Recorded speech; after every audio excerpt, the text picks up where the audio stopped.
the Middle-aged Bodcast. Getting older, but having some laughs.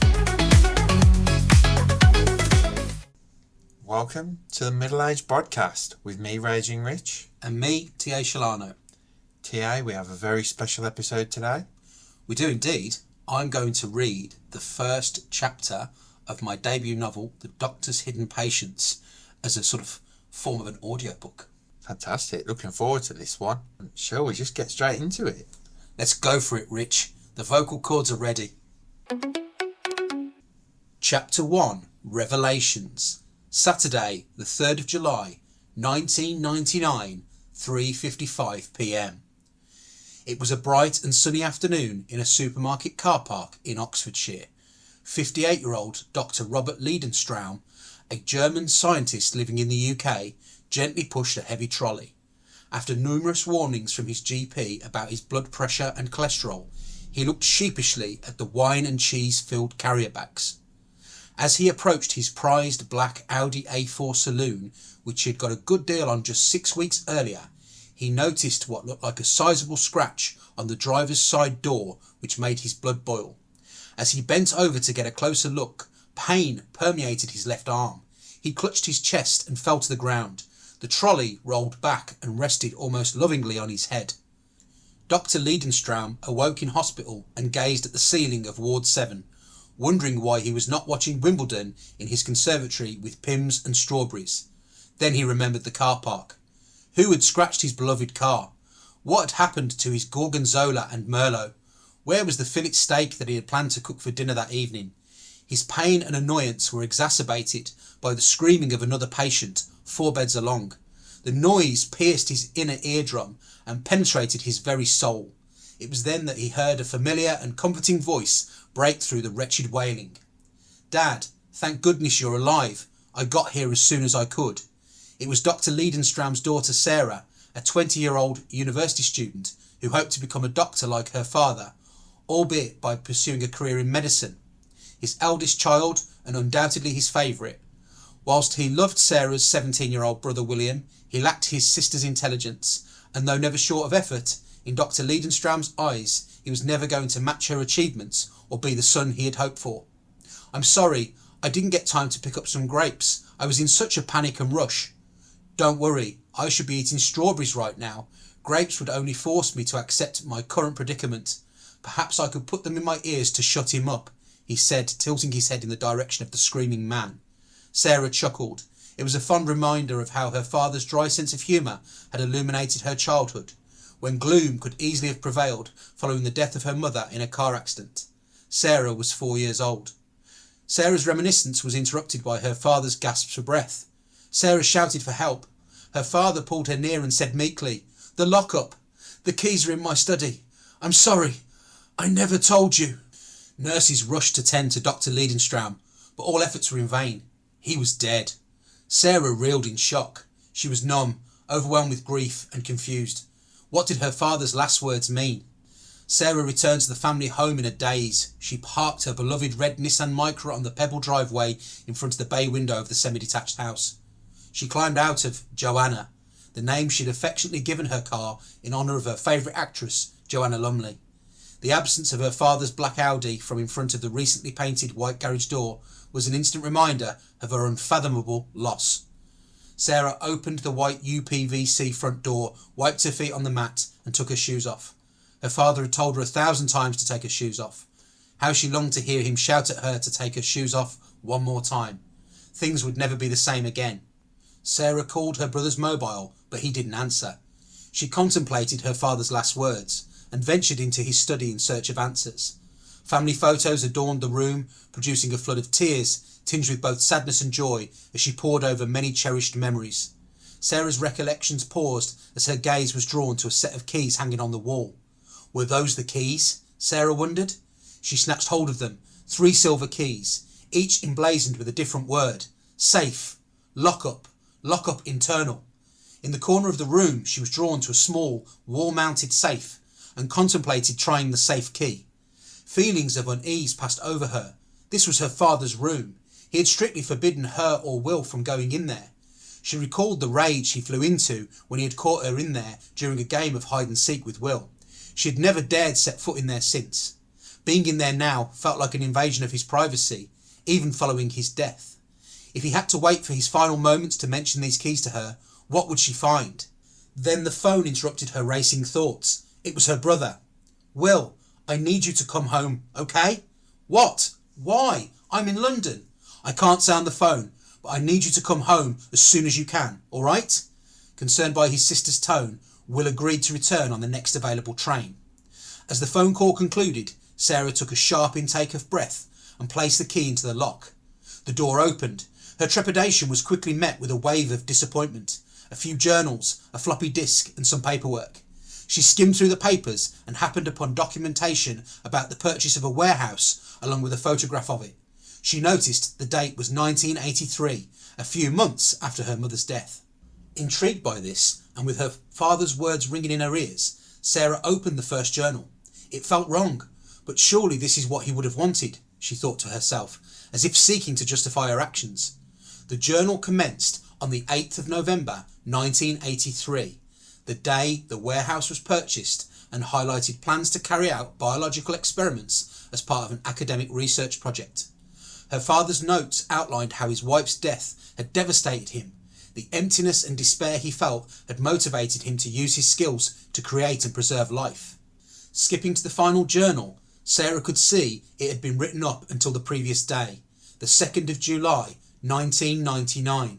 The final notes were, "The subjects continue to progress well. The new millennium can't come quickly enough."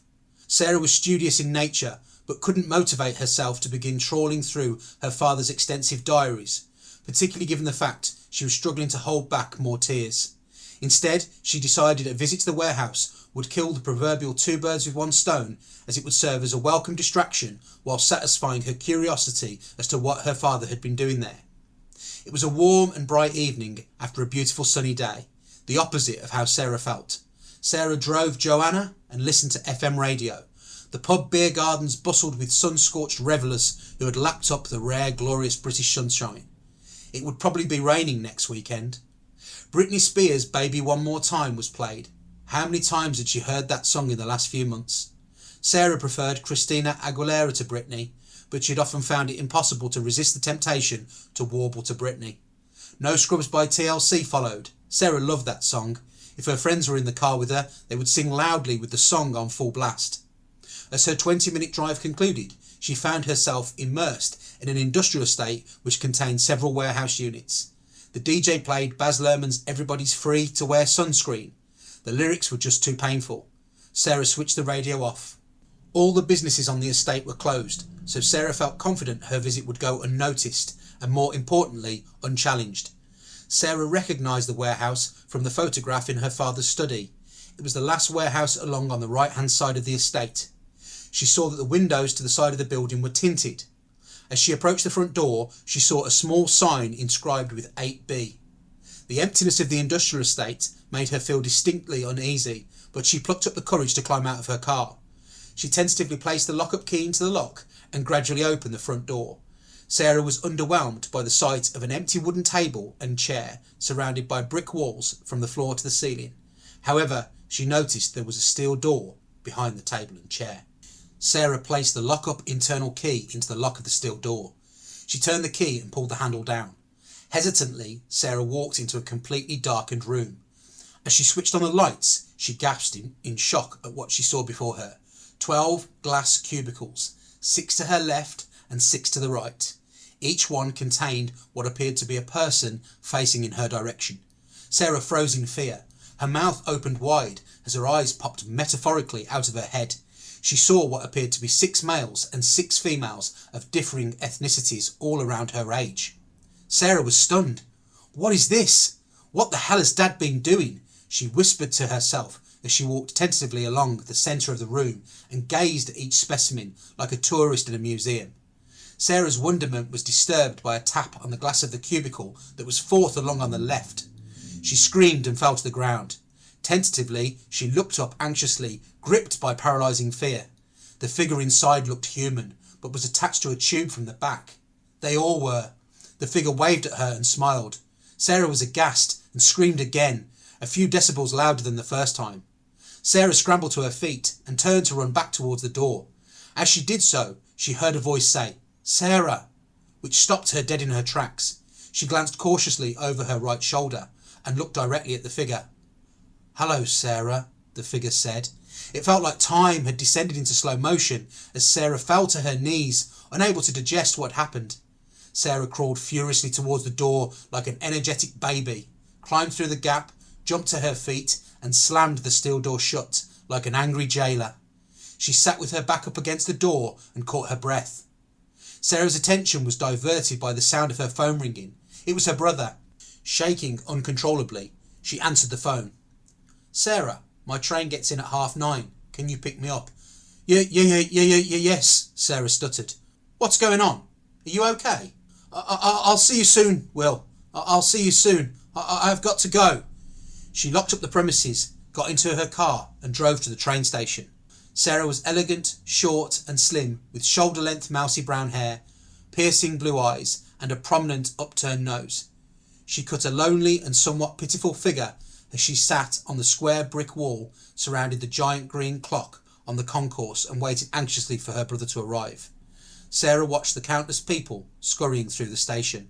She struggled to process the many emotions that whirled around her mind like a washing machine on full spin. How was she going to explain the last few hours to her brother? Will emerged from the distance, his unmistakable gait on display. His toes scraped along the ground as he walked purposefully yet awkwardly to meet his sister.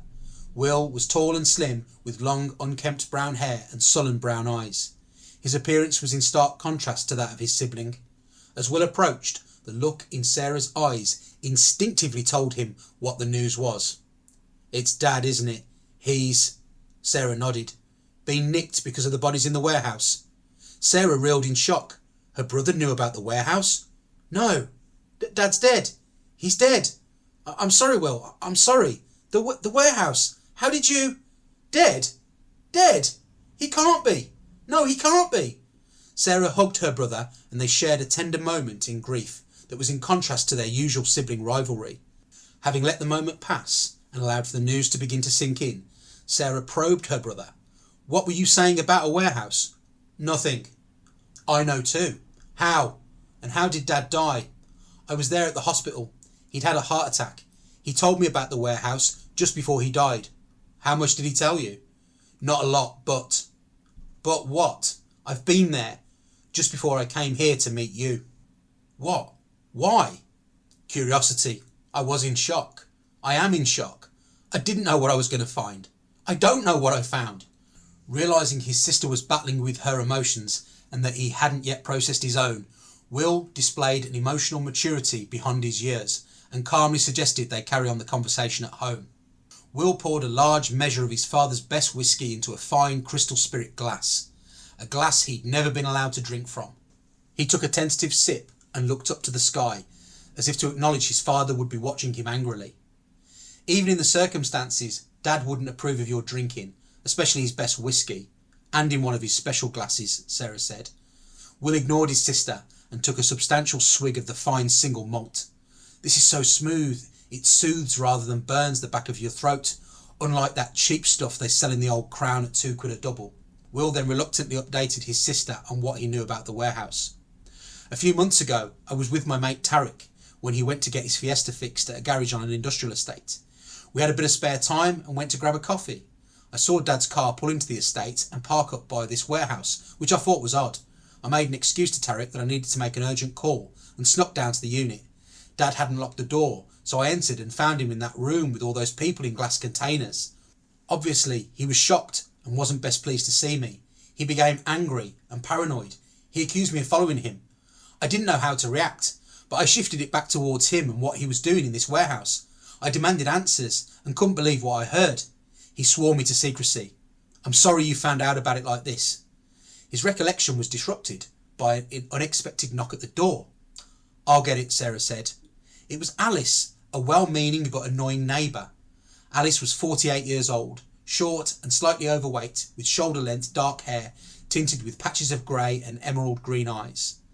Alice, who had long displayed amorous intentions towards Dr. Leidenstraum, stood in an ill-fitting low-cut black and white striped knee-length dress and jet black heels. "You look nice, Alice. Are you going out for the evening?" Sarah said, whilst thinking Alice resembled a chubby zebra. "Thank you, Sarah. It's new. I'm loving the fit.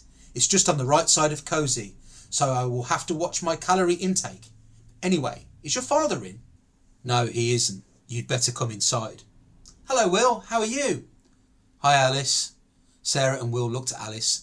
Both struggled to contemplate what to say to her. "There's no easy way of saying this, Alice. Dad died this afternoon," Sarah said, swallowing hard as she conveyed the devastating news. Alice was momentarily rendered speechless and sat down on a chair. "I love him. Loved him. Dare I say it, more than I love my Dave." I'm not sure this is the time," Will said.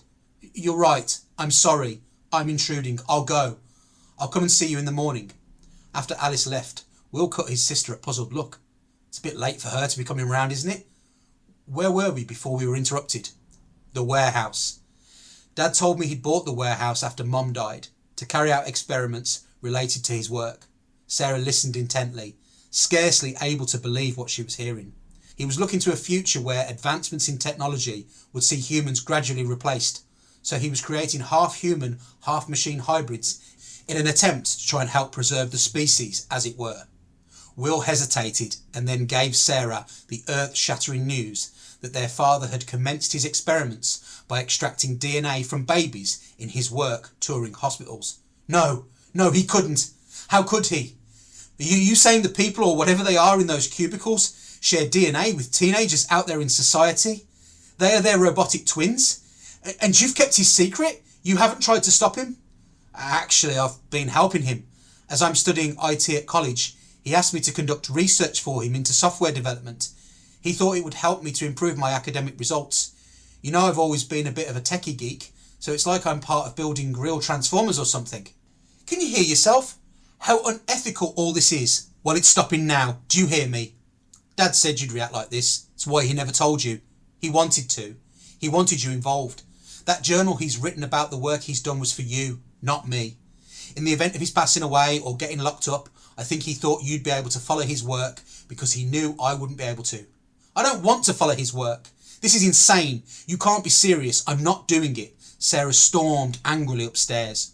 We can't just leave them there. They'll die. They must be tended to every few days. There's a process. I can't do it. I will need your help. Will shouted up the stairs after his sister, but she didn't respond. All he heard was the sound of her bedroom door slamming firmly shut. The next morning, the atmosphere was tense as Sarah walked into the kitchen and was confronted by Will demanding the keys to the warehouse. He was evidently determined to take control of the situation and wear his sister down.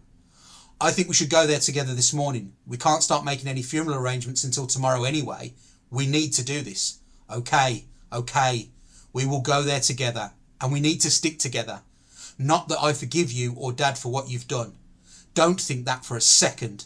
I'm thoroughly ashamed of the pair of you. Anyway, what is this process you were shouting about last night? To keep them alive, I mean. What will we have to do? Sarah's reluctant willingness to get involved brought a wry smile to Will's face. Each of them is fed and watered through a tubing system and powered by a rechargeable battery pack. I don't know much about how it's done, but I know Dad undertook those procedures every 7 days without fail. He told me they'd be dead and unable to be saved if this wasn't done at least once every 9 days. I guess it explains why growing up we never went on holiday for more than a week at a time.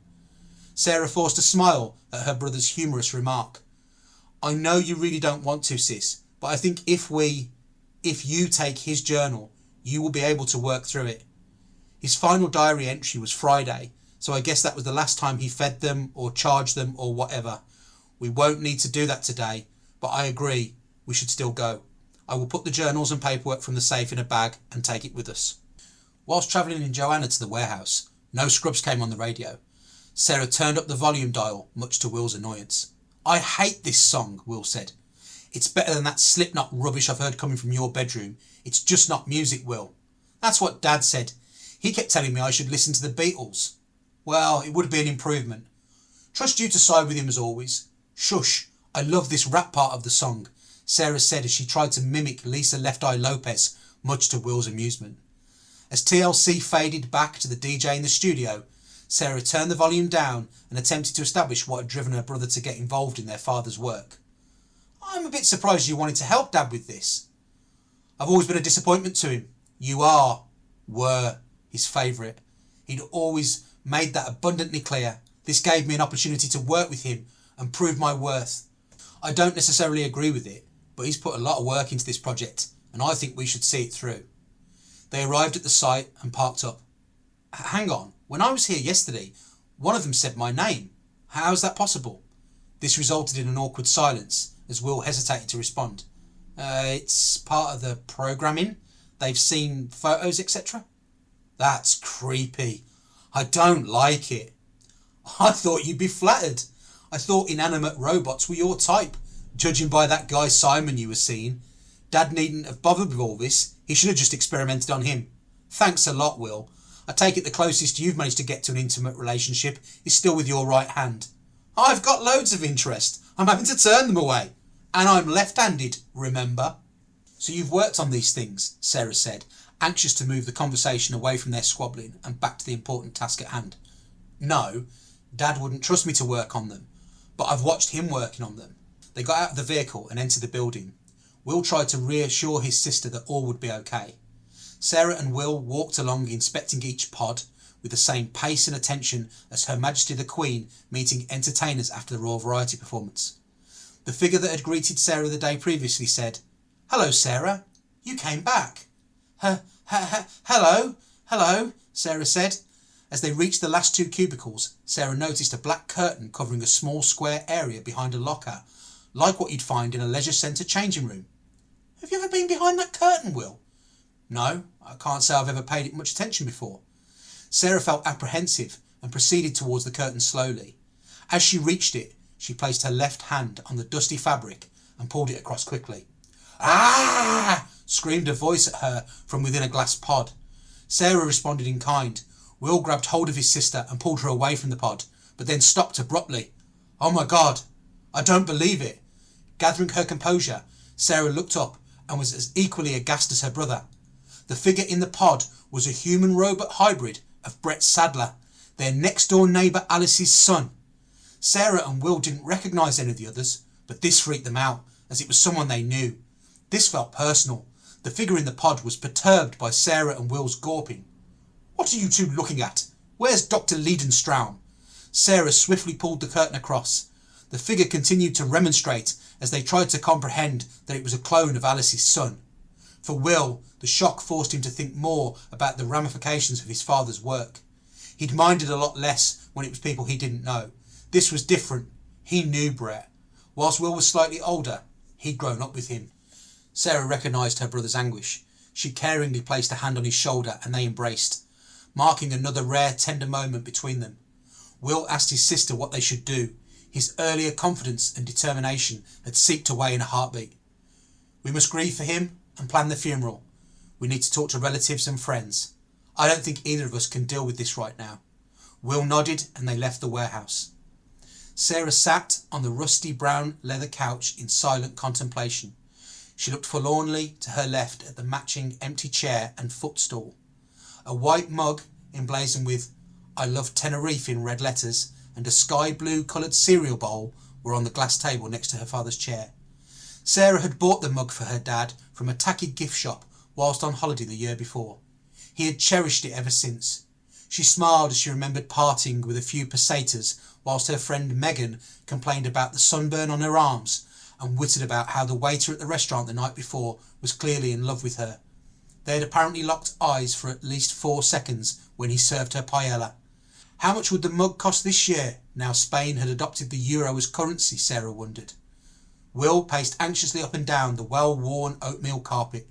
He asked his sister if the revelations had changed her opinion of their father. "I don't know. It really hasn't sunk in yet. I'm still in shock. I don't want it to, but I fear it might. I'm not ready to deal with that yet." The pair discussed contacting various people to break the news of their father's death. Then the doorbell rang. Will opened the door and was confronted by a ghost. It was Brett Sadler. "I've come to send my condolences," he said. Brett was 15 years old, medium height, slim build, with a mop of light brown hair. He was an unassuming young man of a quiet disposition and academic by nature. Will was rooted to the spot, but then began to shake like the branch of a tree in a light breeze. He was speechless. Sarah walked through the lounge door, took one look at Brett, and froze also. Brett was perplexed by their reaction to him, but attributed it to grief. I'm sorry, I probably shouldn't have come. I'll go. No, please come in, Sarah said. I appreciate this is an incredibly tough time for you both, but I wanted to say I'm very sorry for your loss. He was a great guy, and I'll miss him too. Thank you, Brett. That's so very kind of you, Sarah said. If I can help with anything, please let me know. Anyway, I'd better get going. Thanks, mate, Will said. Brett left and Sarah gently closed the door behind him. Thanks, sis. Seeing him has really brought it home. I didn't know how to react or what to say to him. I know, it's hard to comprehend. My head hasn't stopped spinning. Well, that's it, podcasters. That was Chapter 1 of The Doctor's Hidden Patients by T.A. Shelano. Thanks, Rich. I think for Chapter 2 you can do it. Well, maybe. We may have to see about that. It's been great recording this one, T.A., so thank you very much. Yeah, it's been a different experience. I might take your advice now if we do an audiobook and hire a professional. Well, thank you very much, podcasters. We will be back with you next week with another repost episode focusing on Bliss Revisited. And then the following week, we'll have a brand new episode about Bliss as we do a How We Do It Now. Yeah, an up-to-date version of us basically refreshing and rebooting something that we didn't boot in the first place. So that would be different. And then, Rich, the excitement after that on the 27th of May is the premiere of Season 4. Absolutely. We cannot wait for this. We've already given you a bit of a teaser in a previous episode about that. But you do not want to miss the first episode of Season 4. Thank you very much, broadcasters, and we will catch you next week. Goodbye. Goodbye. Two best mates, yeah, they take you to stand. Rachel, Rich, and TA got your health in the hands. Williams, laughs, and tales they tell. For beats and nights, the workouts, they're keeping it real.